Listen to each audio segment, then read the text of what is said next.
and then we'll get going. Okay, so just before we start, we will take up to 6 questions on the situation back home regarding racism engulfing the sport. 2 from Jonathan Agnew, 2 from Sky Sports News, and then we'll throw 2 to the written media, and then we'll crack on with the cricket. So we'll head over to Aggers. Go ahead, Aggers, over to you. Okay, thanks so much. Joe, have you spoken to Rafiq since his testimony? I mean, he seemed to make it pretty clear that he was unhappy with the statement that you gave before his testimony. Yeah, we've exchanged a couple of messages since, quite recently, actually. And hopefully when we finish this tour, we'll get the opportunity to sit down and talk, about this whole situation, about how we can move the game forward. As I mentioned in my statement as well, along with talking to Azim, I wanted to speak to Lord Patel at the club, and those dialogues have started as well. So I think it's important that we keep finding ways of bettering the sport, finding ways how we can individually affect things for the better, and make a real change in this. Do you recall the evenings that he talked about in his testimony, in which you were present, he claimed, in which there was offensive language used? No, I stand by what I said. I don't recall those incidences, and if they are oversights on my part, then that's an area which we all have to learn from, and I have to learn from. And I think about things that have happened since then. There's been other things that have happened on the cricket field where I feel like I have stepped in and called things out, and I think that comes from growth and learning and understanding and education. And there's still further education that I need to undergo and develop myself further, and certainly within our game as well. I think everyone does. So I don't think I think there's so much work that has to be done. There's so much energy that has to be thrown into this, and there has to be a real want of drive to make a real difference. And I look at the group of players that are around this team right now, and the other 2 England men's teams. We've spent a lot of time talking about these topics and what's happened and how we can make a real difference. Certainly feel like there's a lot of good conversations happening, which hopefully can now follow into action, and that we can really start to drive the game from our position at the spear point of the sport. And that will only come in time through proving it and actually delivering on some of the things that we've discussed as a group and individually as well.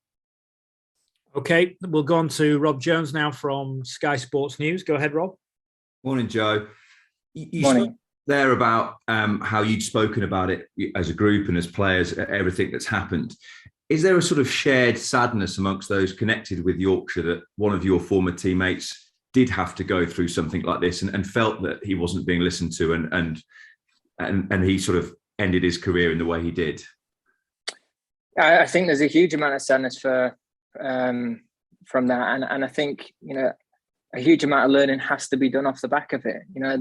We have to make sure that within the game this isn't something that happens again, and we have to do everything we can to make sure that it is as inclusive as it possibly can be. We continue to find ways of really making the game as diverse as possible, and championing that as well. You see what's happened in our white ball teams and our England teams over the recent past, and it's been a huge part of our success. It's been something that we've spoken about for a number of years now, a couple of years, where the culture of our dressing room and how we go about things and how we talk and learn from each other has been a massive step forward in terms of how we've gone about things on the field as well. Having that understanding of each other has definitely helped us with our performances along the way. And we all have to learn so much more, and we have to keep trying to find ways of, as I mentioned, educating ourselves further on this topic. But I think it's really important that we continue to keep trying to do that. You mentioned a couple of moments ago that you have, since you've, I guess, become older and more experienced, there have been times when you've stepped in. What were the nature of those experiences? And also, do you feel you're in a group now where anyone in your test squad, if they heard something that wasn't right, any of those players would step in and address it? Yeah, I think as well. I was referring to what happened in the West Indies a few years ago on the field, and I think this does. Obviously, we're talking about racism generally and on this topic, but I think further than that, discrimination in general, it's something that we have to look to stamp out all forms of discrimination as much as we can. And if there are mistakes made, we call them out straight away, and we find a way to keep improving the environments that we're playing in and working in. And I suppose going through those experiences, you sort of learn from each other and different things that your teammates experience as well, whether that be from things that's happened within games and things said from the crowd. You learn from what impact that has on guys that you care about, and you think, well, how can we make a difference moving forward? How can we change things? And I'm not saying that we've always got things completely right. We haven't, but we clearly have to keep looking to get better and really look to better our sport as much as we can individually, and have those conversations, those difficult conversations, those uncomfortable conversations sometimes, which will make this a lot better process and hopefully make our game better for everyone. Thank you, Joe. Thanks, Rob. Let's go to John Etheridge, please. Morning. During his testimony, Azeem said that use of the word Kevin as a sort of catch-all word to describe players of colour was an open secret in the England dressing room. Is that the case? That's part of a live investigation, and I'm currently not able to discuss matters on that because of that investigation. Look, clearly that is a phrase which should never be used in any, whether it be dressing room, any part of society either. So, but as I mentioned, I can't go into that specifically. Okay. How do you mean it's part of an investigation? Sorry? How do you mean it's part of an investigation? I think that the ECB are going through an ongoing investigation, trying to find out more information on that.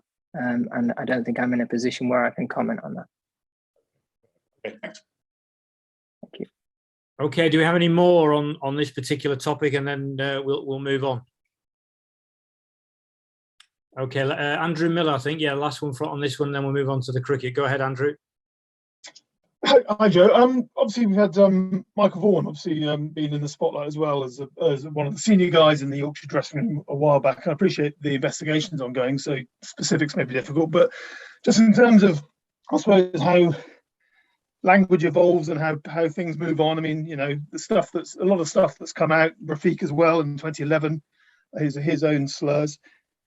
Things have changed a lot in 10 years. Do you feel as though there's a lot of growing up that's gone on within dressing rooms already, and a lot of this stuff is, as when the investigation comes out, you'll be able to look back and realise that, yeah, okay, this sort of stuff did happen, and as you say, you weren't really aware of what you were listening to. That could well be the case. I can only call upon my own personal experiences and what I can recall. But clearly, there is things that have happened, especially at Yorkshire, which are unacceptable, and we have to be better. We have to learn from, and we got to make sure that. I think the most important thing from now is we can't change the past, but we can make sure moving forward that we shape the future, and we do everything we can to make all of the dressing rooms within cricket, whether that be professional, international, club cricket, we make them as inclusive as we possibly can, and make sure that no one at any stage feels like they're treated differently. And that obviously has to start at the top of the game, and we have to do everything we can to make sure that we are well educated. I think over time the world does change and people become more aware of certain things, and probably have done, especially in the recent past. But that doesn't mean it stops there. We've got so much more to learn and work on and improve. This it has to get better, and we have to keep finding ways of doing that and turn into action. There's been some very good conversations had. I can only speak of most recently, the last couple of weeks, there's been a lot of talk around this group, and we've spent a lot of time with one another talking about this, and it's not an easy subject. It's very uncomfortable. It's horrible to hear some of the stories around cricket and experiences that people have lived through. So it's, we want to find ways of eradicating that and bettering it. And it's something that as a group we've thought about how can we offer more, and there's been stuff in place for a little while now which we've not been able to action due to COVID, but we're keen to develop and learn and educate ourselves in our own way, but also if there's ways that as an England team we can help society and use cricket as a vehicle for whether it's bringing communities together, then we'll absolutely try everything we can to do just that. Thanks, Andrew. We're going to get onto the cricket. We'll go back to Jonathan Agnew, please. Lovely. A couple, if that's okay. Thanks, Joe. The first test starts in 8 days' time. I just wonder if you've ever been in this sort of situation before, to a lack of preparation, and I mean for both teams, frankly. I mean all the hype, all the build-up, all the usual preparation there is for the first test at the Gabba, and you've barely been able to get outside. I mean, where are you? And also Australia at the moment. Yeah, I think it's been unusual. Obviously having to spend a period of time in quarantine and training within that quarantine phase, and then obviously coming to Brisbane and the weather being as it has been, we haven't had that 3-day game as we would have liked. But ultimately, it was always going to be the case off the back of this World Cup that tomorrow was be the first day as a squad that we would get together as an Ashes squad with those World Cup guys joining us. So we always knew that this next phase, this next period of time was going to be the most crucial part in terms of doing everything we can collectively together, getting tight, getting clear, and using this as best as we can to ready ourselves. And I think that's going to be the real test for us. We've done a lot of brilliant planning in the last couple of years, and coming into this about mentally how we can be ready, how we can what's going to work on different surfaces and different grounds, and having a real good idea of how we're going to break down their team. But I suppose, as you mentioned, it's been unusual. It's been different to a lot of previous tours, whether that be here or elsewhere. But the guys have really taken the opportunities to get as much as they can from what they've had, and that's all you really can do in these situations, along with mentally making sure you're as ready as you can be. And it might be that in the next couple of days we get some similar weather and we don't get the time out there in the middle, and it's going to be just really important that whether it be you play those games in your mind a little bit more, and you visualize a little bit more, find different ways of making sure by that first ball comes down at the Gabba, we're in the best place possible to come out on top. Yeah, and you're right. I've seen the forecast for Brisbane again tomorrow. I'm thinking of sort of a key selection like Stokes the bowler rather than Stokes the batsman. I mean, things like that. How the balance the team. How are you going to be able to judge that? Well, again, we have to just judge it as best as we can with the information that's available to us. It's been great to have Ben back around the group and to see him back in training, and to be going through his work again. We'll have to gauge that closer to the time. But obviously we would benefit from having this game. If we don't, we'll have to be smart and work around it. As I said, prepare as best we can, both individually and as a squad as well. Thanks, Joe. Thanks for this evening. Good luck. Thank you. Thanks. We'll go to Richard Gibson and then back to Rob Jones. Go ahead, Richard. Morning, Joe. Or evening to you. Just wanted to extend a little bit what Agus was saying then.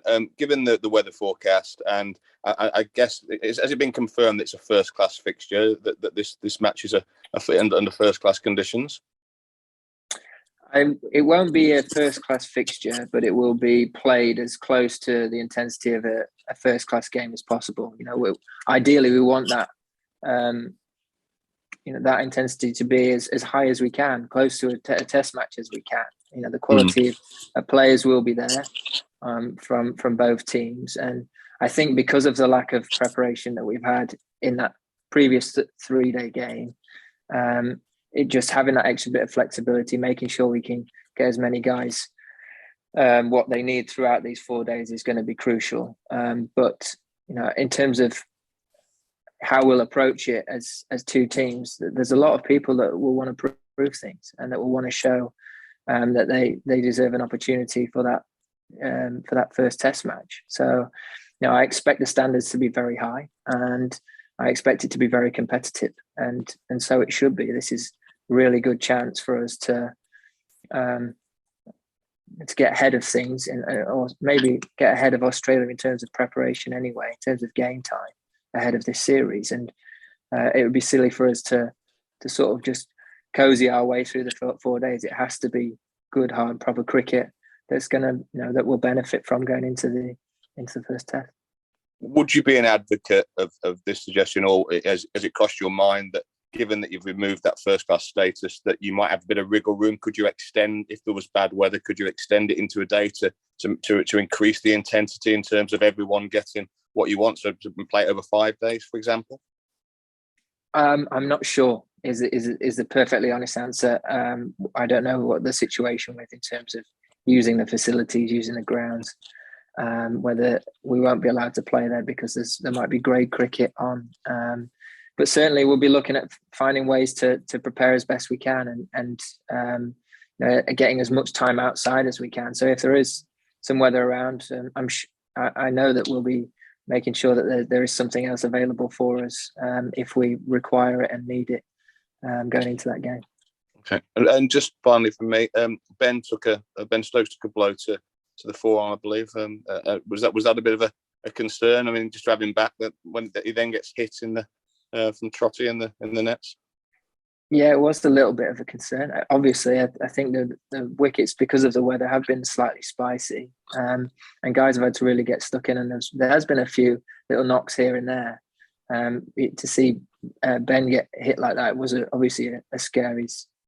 We all know how crucial he is within our squad, but he seems to have come through it pretty well. He practiced again today, and again we'll keep assessing, making sure that doesn't have a prolonged effect on him, and it's going to be really important that he gets himself ready, both physically and mentally, for this series and to play a big part in it. Thank you very much, mate. Thanks. Thank you. Let's go back to Rob Jones and then Gideon Brooks. A couple of cricket ones, if I may, Joe. Firstly, from an Australia point of view, you've mentioned preparation not easy for you. From Australia's perspective, change of captain, do you expect the challenge to differ at all with Pat Cummins at the helm? And from someone who does a little bit of bowling, not as much as Pat, how difficult is it to be a captain and a bowler? I'm not sure I'm in a position to really answer the bowling one. I don't think I do enough of that, as you mentioned. But and I certainly get, I probably get too emotional when I bowl, from a personal point of view. Look, I think from our point of view, it doesn't change anything. It doesn't change how we're going to prepare. It doesn't change the fact that we respect them as a team and what they will bring to this series. It's I think more than anything, I don't want us as a team to get sidetracked by what's happening in their camp. It's really important that we focus on ourselves and we ready ourselves as best we can. There's been a lot of other distractions for us in terms of the weather and our preparation. So it's really important that as I mentioned, this next phase, this next lead into the game, we get absolutely right. We get as much from it as we can, and we in the best position to hit the ground running when that first ball goes down. And I heard Mark Wood say over the course of the weekend that he wanted to stick one up Australia, having had 2 tours where it has been so difficult. Give us a sense of just the burning desire to have a far better time and hopefully bring the urn home this time around. Yeah, well, I know exactly what it's like to be on the wrong side of these series out here, and it's the dream, isn't it? As an England player to play in Australia and win, that is the dream. That's the cherry on top, if you like. And we feel we've got a brilliant opportunity ahead of us, and we've prepared as well as we can till now. If we can control our emotions, if we can play to our skill levels, and if we can be smart in certain situations and do things differently to how we've done them previous, then I believe we've got a brilliant chance to do something special here. Thanks, Joe. Thank you. Thanks, Rob. Let's go Gideon, and then let's go with Gideon first, and then we'll come back. Danny, I was going to ask about the captaincy, and Rob's pretty much covered that, so I won't waste your time. No worries. John, have you got one? John Etheridge? Yeah, I was going to ask about the sort of Payne Cummings situation. I mean, did you keep an eye on what's been happening in the Aussie camp? You said you can't allow it to distract you. Yeah, as I said, it's not really for us to worry about or concern ourselves about. For us, it's about readying ourselves as best we can, and playing against Pat. I know what a competitor he is, and I know what he brings to the game and to their team. So I expect him to do just that as a captain as well. But of course, it's really important that we focus properly on ourselves and we get the most out of this next lead-in, and we don't get distracted by anything that Australia are doing. Sure, thanks. Okay, last one, Will Macpherson. Hi, Joe. I just wonder whether there's been any talk in the camp about families coming out with the situation with the new variant of the virus. I know your family are there and some others are as well, but is there concern that the plans that have been so carefully laid out might be kind of falling to pieces a little bit? Are there contingencies being drawn up? I think that throughout this, the ECB has supported the players extremely well in trying to make sure they're as comfortable as possible throughout this whole period. That the families are, they know how integral they are to us individually, and especially off the back of the amount of cricket we've played in these environments. And I'm sure we're doing everything they can to make that situation as good as possible. As players, I think it's really important that we remember that we are in the hands of Australian government and local governments, and there's not really much more that we can do or say about it. We've got to just go about our business as normal. Trust that the guys above us to do as much as they can for us, and really concentrate as much as we can on the cricket. But I do think it's important that we talk about these things, so we don't let them fester on individuals. That we at the right times we try and make sure that no one's letting it affect them, whether it be affect their cricket or their time away from the cricket. And it's a really good opportunity to make sure that we are looking out for one another and getting really tight as a group. Brilliant. Thanks, everyone. Thanks, Joe, for joining us tonight. Just so everyone's aware, Joss Butler's going to be doing some media tomorrow with the Australian media, predominantly Australian media. So I'll send some recordings of that as and when we get that sorted out. We're still not sure on timings because of the weather that's due tomorrow. So we'll just have to take it tomorrow when we get a feel for the weather and the conditions of the game. So I'll be in touch once we've got more information. But thanks to everyone for joining us, and we'll catch you soon. Cheers. Yeah, thanks to you two as well. Thanks so much. Guys. Cheers. Bye-bye. Cheers.